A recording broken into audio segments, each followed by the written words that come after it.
يا مساء الفل عليكم ويا رب تكونوا بخير وأهلا بيكم في قناة نيكست ويف وبرنامجكم رحلة إلى المجهول. ومعاكم مي خالد والشهرة نمنم. النهاردة بقى هنتكلم عن قلعة اسمها قلعة شلنجهام.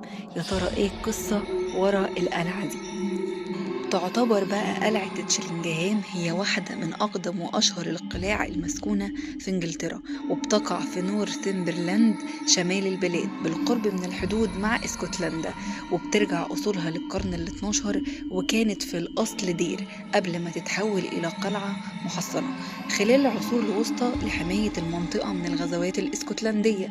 وبيتقال إن في أرواح كتيرة لا تزال تتجول في ممراتها وغرفها، وده نتيجة للمعارك الوحشية الدامية وعمليات التعذيب اللي شهدتها عبر القرون، وده اللي خلاها بتكتسب سمعة مخيفة ومرعبة. وبتتميز بقى القلعة بتصميمها القوطي المهيب والجدران الحجرية السميكة والأبراج العالية اللي بتعكس طراز العصور الوسطى. كانت القلعة كمان بتحتوي على غرفة تعذيب مرعبة بتضم الغرفة أدوات تعذيب من العصور الوسطى زي المشابك الحديدية والأقفاص والسلاسل. وكان فيه طبعا حكايات كتير وقصص مرعبة عن الأشباح والأحداث الغريبة اللي كانت بتحصل جوه القلعة. ومن الأشباح بقى قصة الصبي الأزرق أو شبح الصبي الأزرق، والقصة دي بقى كانت بتعتبر من أشهر القصص في القلعة. وكمان كان في شهادة للزوار والسكان القدام اللي كانوا موجودين قبل كده بأنهم كانوا بيسمعوا أصوات صرخات طفل صغيرة جاية من أحد الممرات الحجرية. وكان بيتقال إن في ضوء أزرق كان بيظهر في الأوضة، وبعد كده كانت بتختفي الصرخات ببطء. وأحيانا كان بيظهر وش الطفل ده وإنه كان بيلبس هدوم زرقاء. وفي القرن العشرين أثناء لما كانوا بيرمموا القلعة اكتشفوا بقايا لعظام طفل جوه الحيطة مع بقايا قماش أزرق، وده اللي عزز الاعتقاد بأن القصة ممكن تكون حقيقية. تاني قصة هي قصة السيدة البيضاء.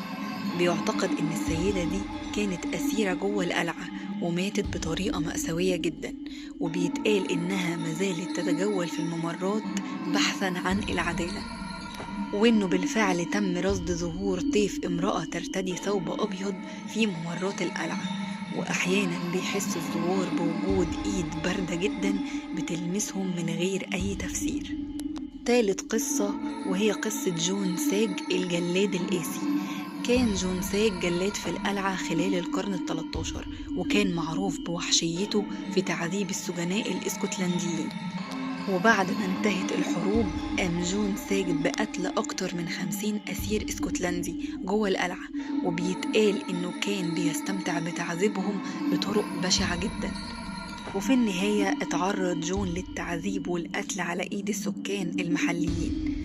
وبيتقال بقى ان روحه الغاضبة لا تزال تطارد غرف التعذيب، وان البعض كان بيسمع اصوات سلاسل بتتحرك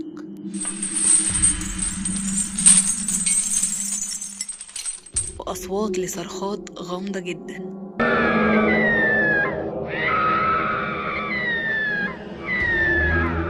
رابع قصة وهي قصة شبح السيدة ماري بيركلي.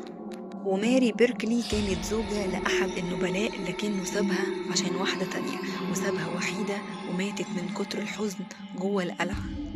وبيتقال إنها مازالت تتجول في القلعة، وبيحس الزوار أحيانا بنسمات باردة جدا أو بيشوفوا طيف أنثوي بيظهر للحظات وبعد كده بيختفي. وخامس حاجة هي قصة الظلال المتحركة، وإن في كتير من الزوار والحراس قالوا إنهم شافوا ظلال سودة بتتحرك في القلعة من غير أي تفسير ليها.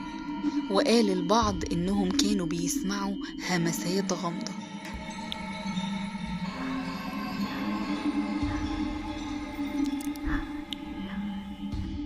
وصوت خطوات بتيجي من الممرات حتى لما بيكون المكان فاضي تماما.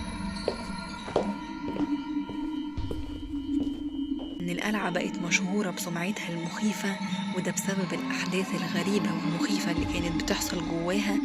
بيتم تنظيم جولات ليلية لعشاق الرعب، بيسمح للزوار بالمشي في ممرات القلعة والغرف المسكونة، وعشان الزوار يجربوا الأجواء المرعبة بنفسهم.